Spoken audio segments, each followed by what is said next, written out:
How to fix FaceTime not working on iPhone 14, 14 Pro, and 14 Pro Max. Hello everyone, I am Bishakha and welcome to our channel Create, Login and Delete. Let's get right into the tutorial and open settings on your device. Tap on the Wi-Fi you are connected to and make sure your Wi-Fi is stable and working properly.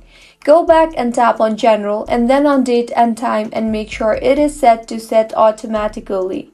Go back and scroll down and tap on the Screen Time option. Go to Content and Privacy Restrictions and toggle off the button for Content and Privacy Restrictions. In General again, go to Software Update and make sure your iPhone is updated to the latest version of iOS. Now scroll down and find the FaceTime option and tap on that. Toggle off the button for FaceTime for a few minutes and then toggle it on again. Your FaceTime should have been fixed by now. If it is still not fixed, restart your device. To restart, press the volume up button and the power button together. Wait for a minute or two and restart your device. If you find this tutorial helpful, do subscribe to our channel. Thank you for staying with us until the end.